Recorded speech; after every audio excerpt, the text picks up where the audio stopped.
21 अगस्त 1986 Cameroon, Africa. एक शांत रात, लोग अपने घरों में सो रहे थे। फिर कुछ ऐसा हुआ जिसे समझने में वैज्ञानिकों को सालों लग गए। ना कोई बॉम्ब, ना कोई युद्ध, ना कोई डिजास्टर, फिर भी सिर्फ कुछ मिनट्स में पूरी वैली मौत की चपेट में आ गई। अगले दिन सुबह जो लोग जिंदा बचे थे, जब वो होश में आए तो उन्होंने देखा उनके आसपास लोग, जानवर सब मरे पड़े थे। और सबसे शॉकिंग बात, किसी के शरीर पर एक भी चोट का निशान नहीं था। तो उन्हें मारा किसने? आइए इस वीडियो में हम जानते हैं कि उस रात ऐसा क्या हुआ जिसने रातों रात एक पूरी वैली में 1700 से ज़्यादा लोगों की जानें ले ली।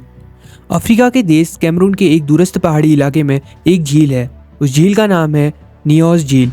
यह एक वॉल्केनिक क्रेटर के अंदर बनी हुई झील है, मतलब एक पुराने वॉल्केनो का मुंह जो समय के साथ पानी से भर गया है। इस झील के पास छोटे गांव थे जहां लोग खेती और पशुपालन करके अपनी ज़िंदगी जीते थे। उन लोगों के लिए यह झील सिर्फ पानी का एक सोर्स था, लेकिन इस लेक के नीचे उनकी मौत छुपी हुई थी। दी हिडन डेंजर। लेक नियोस के नीचे अब भी वॉल्केनिक एक्टिविटी एग्जिस्ट करती है। झील की सतह के अंदर मैग्मा प्रेजेंट है। इस मैग्मा से CO2 gas, carbon dioxide release होती रहती है। यह गैस डायरेक्टली हवा में नहीं जाती, बल्कि लेक के गहरे पानी में डिसॉल्व हो जाती है। यह प्रक्रिया सालों तक चलती रही। High pressure, cold temperature gas को लेक के बॉटम में जमा करते रहे। इसका रिजल्ट, लेक के नीचे ह्यूज अमाउंट में CO2 गैस स्टोर हो गई। दी नाइट, 21 अगस्त 1986। सब कुछ नॉर्मल था। रात के करीब 9 बजे कुछ लोगों ने एक आवाज़ सुनी, जैसे दूर कहीं बिजली गिरी या कोई धमाका हुआ। यह आवाज़ असल में एक सिग्नल था कि लेक के अंदर कुछ खतरनाक शुरू हो चुका है। लेक के तल में जो CO2 गैस इकट्ठा हुई थी, उसका प्रेशर अचानक से डिस्टर्ब हुआ और एक चेन रिएक्शन शुरू हो गई। डिसॉल्व CO2 तेजी से गैस में बदलने लगी और ऊपर उठने लगी। Limnic eruption. इस घटना को कहते हैं लिम्निक इरप्शन। एक बहुत बड़ा CO2 गैस का भरपूर बादल आसमान की तरफ बढ़ने लगा। इस बादल के अंदर एस्टिमेट 1 लाख से 3 लाख टन के आसपास CO2 गैस मौजूद थी। जैसे सोडा की बोतल खुलते ही फोम एक्सप्लोड होता है, वैसे ही लेक नियोस इरप्ट हो गया था। इस विस्फोट ने पानी को बलपूर्वक डिस्टर्ब किया और एक गैस का बादल आसमान में नहीं बल्कि ग्राउंड के पास फैलने लगा। दी इनविजिबल किलर। CO2 एक खास तरह की गैस है, कलरलेस, ऑर्डरलेस और हवा से भारी। इसीलिए यह गैस ऊपर नहीं जाती या जमीन के पास ही रह जाती है। और फिर लेक से निकली गैस वैली की तरफ approx 10 of kilometre per hour की तेजी से बढ़ने लगी। एक अदृश्य बादल जो ऑक्सीजन को रिप्लेस कर रहा था। यहाँ इंपॉर्टेंट बात यह है कि CO2 गैस जमीन के इतने पास जहरीली नहीं होती, लेकिन वह ऑक्सीजन को पूरी तरह हटा देती है। और जब ऑक्सीजन ही नहीं होगी तो इंसान सांस कैसे ले पाएगा? How people died. जब लोग इस गैस के संपर्क में आए तो पहले उन्हें चक्कर आने लगे, फिर भ्रम की स्थिति यानी उन्हें कन्फ्यूजन होने लगा, और फिर वह बेहोश होने लगे। उन्हें ज़्यादा समय ही नहीं मिला, इसलिए वह अपनी जगह पर ही बेहोश हो गए। ना कोई भागने का टाइम, ना कुछ सोचने समझने का वक्त। लो लाइंग एरियाज में ऑलमोस्ट सब लोग मर गए, बल्कि हायर एरियाज में लोग बेहोश हो गए थे। अगली सुबह जो लोग जिंदा बचे थे, जब वह बेहोशी से उठे तो उन्होंने देखा पूरी वैली बिल्कुल शांत थी।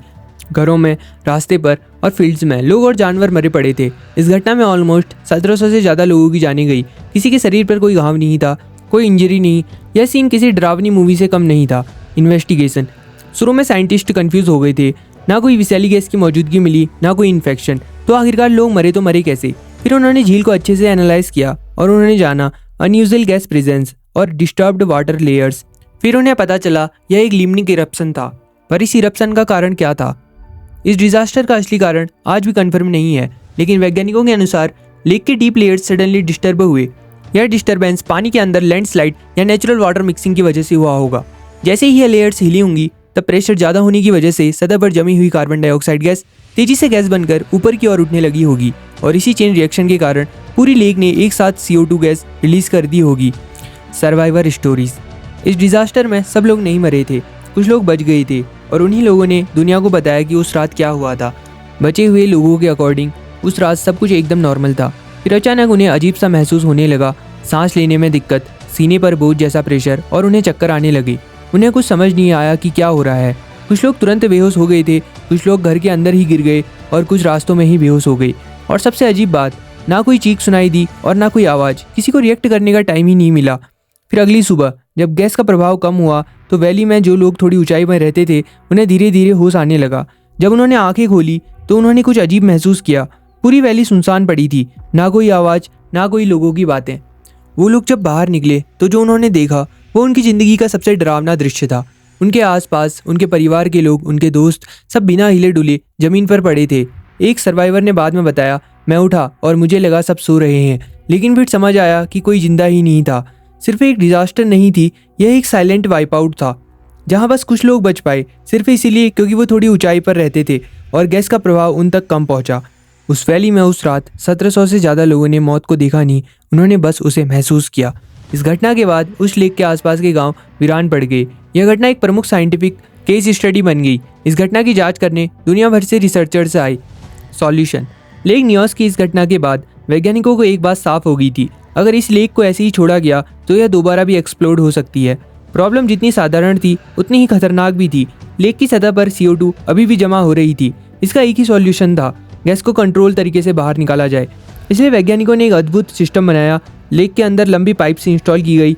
ये पाइप्स लेक के बिल्कुल सतह तक जाती हैं, जहाँ सबसे ज़्यादा गैस जमा होती है। जब सिस्टम शुरू होता है तब सतह पर पानी ऊपर आ जाता है, प्रेशर कम होता है और CO2 गैस धीरे धीरे रिलीज होने लगती है। इस प्रक्रिया को कहते हैं डीगैसिंग। यह एक कंट्रोल्ड रिलीज होता है ताकि फ्यूचर में अचानक से एक्सप्लोजन ना हो। 2001 से लेक न्योस में यह सिस्टम काम कर रहा है। आज भी वैज्ञानिक इस लेक को टाइम टू टाइम मॉनिटर करते रहते हैं ताकि भविष्य में ऐसा कुछ दोबारा ना हो। फ्यूचर थ्रेट: लेकिन यह कहानी यहीं ख़त्म नहीं होती। दुनिया में ऐसी और भी लेक्स हैं जिनके अंदर ऐसे ही गैसेस इकट्ठा होती हैं। इसका सबसे बड़ा एग्जाम्पल है लेक किवू। यह लेक अफ्रीका के 2 देशों के बीच है। Lake Kivu is located on the border between the Democratic Republic of the Congo to the west and Rwanda to the east. और इसके आसपास हजारों नहीं बल्कि मिलियंस ऑफ लोग रहते हैं। वैज्ञानिकों के अकॉर्डिंग इस लेक के अंदर लेक न्योस से भी कई गुना ज़्यादा गैस मौजूद है। और सिर्फ कार्बन डाइऑक्साइड गैस ही नहीं बल्कि मीथेन गैस भी उपलब्ध है। अब सोचो, अगर यहाँ भी सडन इरप्शन हुआ तो डैमेज कितना बड़ा होगा, कितनी जानें खतरे में होंगी। इसी वजह से लेक न्योस सिर्फ एक इंसिडेंट नहीं था, यह एक वार्निंग थी कि अगर इसका उपाय आज नहीं निकाला तो भविष्य में और भी जिंदगियाँ खतरे में होंगी। लेक न्योस ने हमें एक इम्पोर्टेंट लेसन दिया। प्रकृति हमेशा शोर नहीं मचाती, कभी कभी वो बिल्कुल शांत होती है। और सबसे खतरनाक चीज़, ना कोई वार्निंग, ना कोई आवाज़ और ना ही कोई दूसरा मौका, बस एक पल और सब कुछ बदल सकता है। तो ये कहानी थी लेक न्योस की, एक शांत लेक जो लोगों को ज़िंदगी देती थी। उसी ने एक रात में उन्हीं लोगों की ज़िंदगी ले ली और मौत का समुंदर बना दिया। अगर आपको ये वीडियो इंटरेस्टिंग लगी तो प्लीज़ चैनल को सब्सक्राइब करें और हो सके तो वीडियो को लाइक और शेयर करना ना भूलें।